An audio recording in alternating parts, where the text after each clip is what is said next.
Itu berarti apa? Maknanya apa? Menutup nikmatnya Allah, dalam artian dalam tafsir sombong terhadap nikmatnya Allah. Maka inilah dilakukan Allah Subhanahu wa taala. Kita sebagai orang beriman wajib lidah kita ini dibasahi dengan syukur kepada Allah Subhanahu wa taala.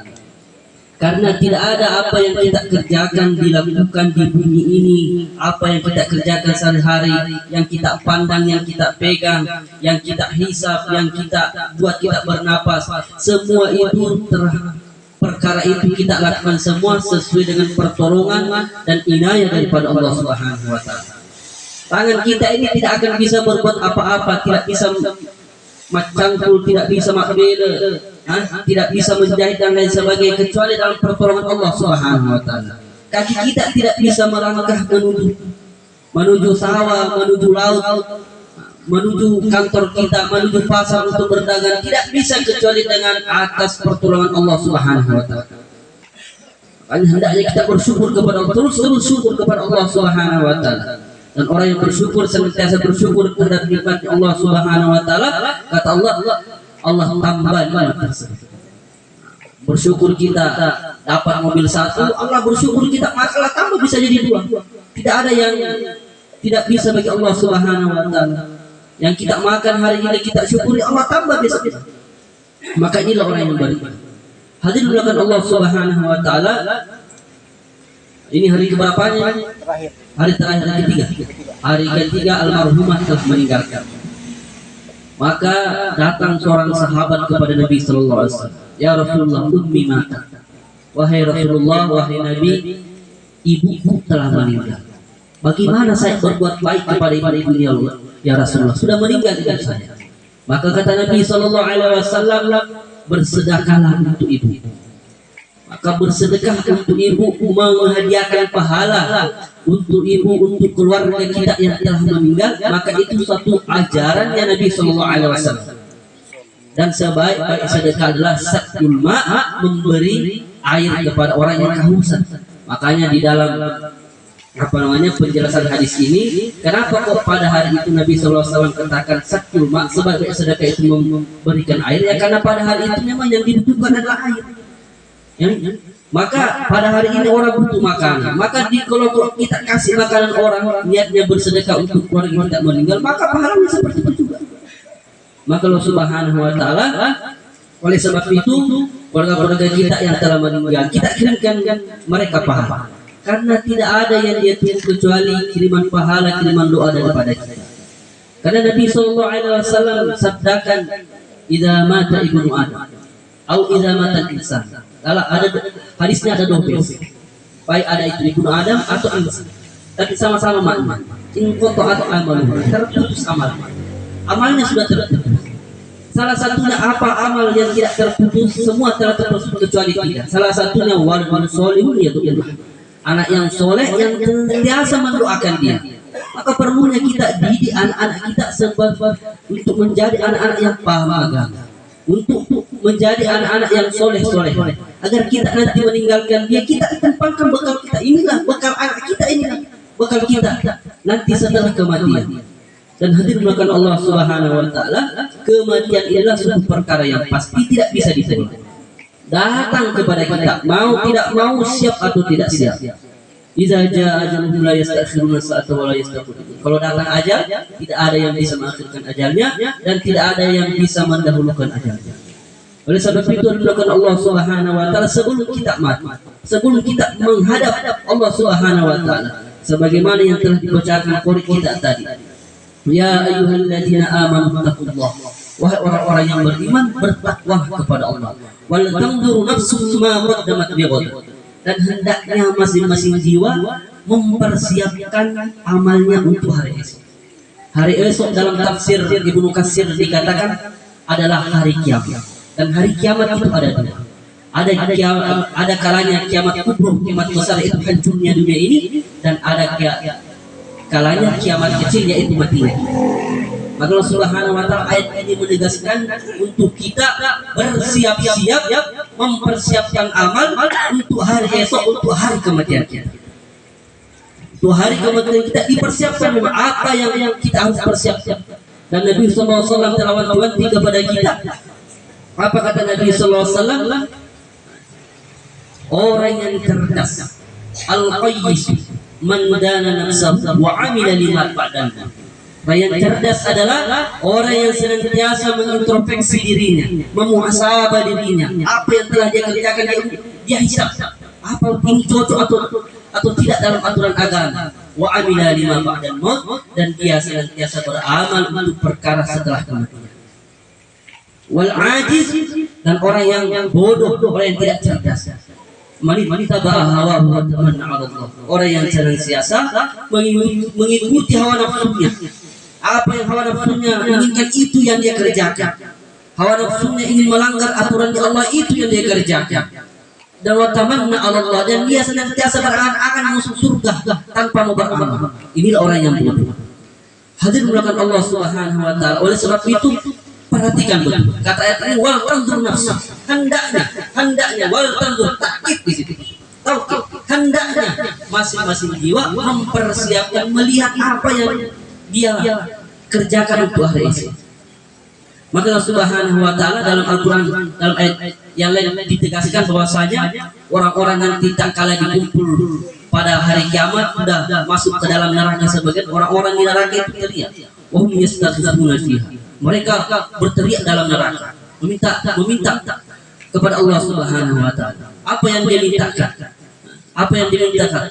Ya Allah, keluarkan kami dari neraka. Rabbana akhrijna. Ya Allah, keluarkan kami. Kata Allah Subhanahu wa taala, awalam nu'ammirkum ma la yazaqu fi man tarakna. Begitu ya. Apakah kami tidak telah panjangkan umurmu? Apakah kami tidak panjangkan umur dalam waktu di dunia ini? Harusnya kau bisa mengambil pelajaran sebagaimana kami berikan pelajaran orang-orang yang terdahulu. Waja'akum nadzir, dan telah datang peringatan kepada nadzir. Dalam tafsir dikatakan adalah asyaibah, rambut putih. Maka kalau sudah datang rambut putih itu sudah peringatan dari Allah Subhanahu wa taala. Disuruh mesti sungguh-sungguh sholat, disuruh mesti sungguh-sungguh beramal, disuruh mesti tidak main-main di dunia ini. Bahwasanya ajal sudah dekat menjemput. Nadzir asyaibah, rambut putih. Ini adalah peringatan dari Allah Subhanahu wa taala untuk kita semua. Bukan berarti orang tua baru mati, tidak. Anak-anak juga kalau datang ajalnya mati, anak muda juga, penguasa juga, presiden, semua, ustaz apalagi. Maka Allah Subhanahu wa taala sebelum datang ajal datang kepada kita, perbaiki amal kita. Tidak ada lain kecuali amal yang kita harapkan di dunia, di akhirat nanti. Dalam kubur pun amal yang akan menolong kita. Dalam satu hadis dikatakan, yatba'ul mayyit salasun. 3 yang mengikuti mayit menuju ke kuburan. Ahluhu wa maluhu wa amaluhu. Hartanya, keluarganya, dan amalnya. Datang kalau kita mati, meninggal kita, dibawa kita ke kuburan, keluarga kita datang semua mengantar, pergi mengantar. Kendaraan kita yang kita boleh dipakai pergi antar kita. Setelah itu kita ditanam dalam kuburan, sudah ditalkan oleh Pak Imam Desa. Setelah doa langsung pulang. Maka wajar jaisna, 2 perkara akan kembali ke rumahnya, tidak temani si mayit, tidak tidur sama si mayit. Apa yang kembali? Keluarganya akan kembali, hartanya akan kembali, harta mobil mewah yang kita beli, kendaraan yang begitu banyak, anak-anak yang kita sekolahkan, yang sampai banting tulang kita untuk sekolahkan, kembali tidak menemani kita. Waya bako ma'ahu wahid, hanya satu tinggal bersama si mayit dalam dunia. Apa itu? Amalnya. Tapi sekarang orang mengaktirikan ini amal. Amal nomor 2, harta, keluarganya nomor 1. Sehingga banyak orang terlalaikan karena harta, karena jabatan, dia melanggar aturan Allah Subhanahu wa taala. Karena ingin berkuasa, karena ingin hidup mewah, karena harta dunia, dia lupa atas perintah Allah Subhanahu wa taala. Salat dia tinggalkan, aturan Allah dia langgar semua. Padahal perkara ini tidak selama-lamanya. Kita punya jabatan, Pak jabatan hanya 5 tahun. Itu pun kalau masih hidup. Kalau mati dalam pertengahannya, ditinggalkan itu jabatan. Tidak selama-lamanya. Dunia ini Pak tempat persinggahan saja. Maka Nabi SAW sabdakan kepada Ibnu Abbas radhiyallahu taala. Apa kata Nabi SAW? Kun fid dunya ka'annaka gharibun aw abirus sabil. Jadilah engkau di dunia seperti orang gharib, orang asing atau orang dalam perjalanan saja, tidak lebih daripada itu. Makanya Syekhul Hadis Maulana Zakaria Al-Kandahlawi dalam kitabnya Fadhailul A'mal mengatakan perumpamaan orang di dunia ini seperti orang yang masuk dalam WC. Orang tepat kalau masuk dalam WC pasti tidak lama-lama. Pasti paling lama 30 menit, tidak mungkin dalam WC 1 jam. Paling lama 30 menit, itu pun kalau sakit pun. Kalau tidak pergi kencing 5 menit saja. Begitu pula di dunia ini. Kita ini seperti orang masuk WC dalam ini, pasti kita tinggalkan dunia ini. Pada hakikatnya di dalam dunia ini kita sedang dalam perjalanan yang begitu panjang.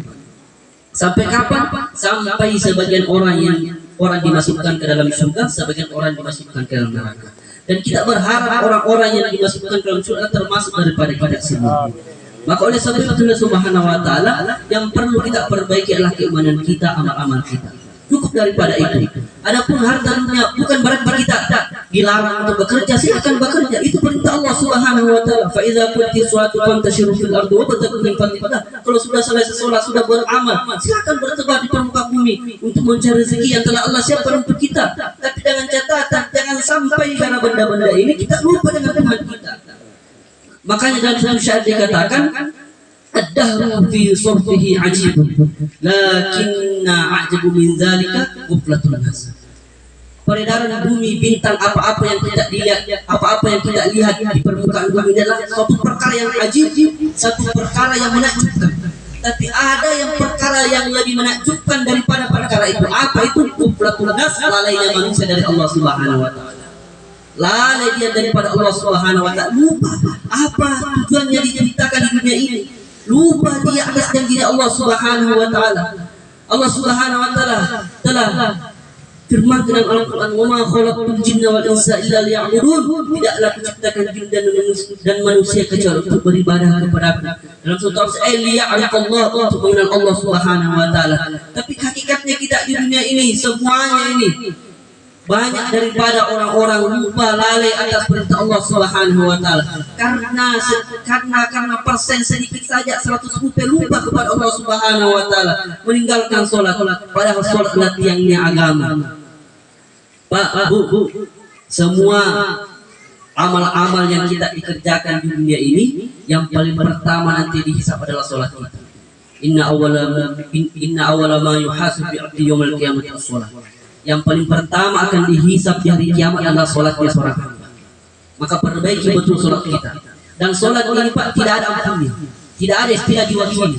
Kalau misalnya kita ini masuk bulan puasa, tiba-tiba sakit dan kita tidak bisa puasa, maka tidak apa-apa tidak puasa, tapi nanti diganti setelah kita sembuh, nanti di luar bulan Ramadan. Dan ada pun orang yang sakitnya terus-menerus tidak bisa puasa, orang tua, orang anu, maka nanti akan dibayar setelah selesai bulan Ramadan, dibayar, ada namanya damnya nanti itu. Nah, itu puasa. Kalau zakat, ada orang tidak mampu zakat, maka tidak apa-apa tidak zakat. Kalau tidak mampu haji, tidak apa-apa tidak naik haji kalau tidak mampu. Tapi sholat Pak tidak ada istilah tidak mampu. Kalau kita tidak mampu berdiri, duduk kita. Kalau tidak mampu duduk, baring kita. Kalau tidak mampu baring, sholat pakai isyarat Allah. Tidak bisa juga pakai kedip mata, pakai hati. Kalau tidak bisa pakai hati, berarti kita siap-siap mau disolatkan di depan imam. Dan sholat tidak ada punya Pak. Walaupun kita masuk di dalam isu Pak, tidak boleh kita tidak sholat. Tetap wajib untuk sholat. Dalam kitab Fathul Mu'in dikatakan, la tasqutu alaihi sholat madama amruhu zati. Tidak akan gugur kewajiban sholat seseorang selama akalnya masih ada. Jadi termasuk syarat sholat itu adalah orang yang berakal. Makanya orang yang tidak sholat itu adalah orang-orang yang memang tidak ada akalnya. Itu yang baru tidak wajib sholat, itu orang gila, baru tidak wajib sholat. Tapi orang yang kalau dia masih ada akalnya, maka tetap dia wajib sholat. Maka Allah Subhanahu wa taala jaga betul, perbaiki amal-amal kita, perbaiki ibadah kita, perbaiki masyarakat kita. Sebentar di dunia ini. Kalau orang ceramah ini saja dibilang Pak sebentar di dunia ini, tidak lama-lama. Dunia ini sebentar saja. Kata Imam Ghazali, perumpamaan dunia dan akhirat ini seperti ada seekor burung mengambil mematu biji-biji dalam satu bumi yang lain, memindahkan ke bumi yang lain. Maka itulah perumpamaan dunia. Lama memang tapi pasti akan selesai. Tapi perumpamaan akhiratnya tidak ada, Pak. Selama-lamanya kita akan tidak ada. Maka jangan sampai kita gadaikan perkara yang selamanya untuk perkara yang sementara ini. Maka Allah Subhanahu wa taala, semoga yang hadir pada malam ini mendapatkan pahala takziah di sisi Allah Subhanahu wa taala dan mendapatkan pahala majelis taklim yang sebagaimana kita lakukan sekarang ini. Dan saya sebagai pembawa tausiah takziah mengucapkan belasungkawa juga kepada keluarga besar.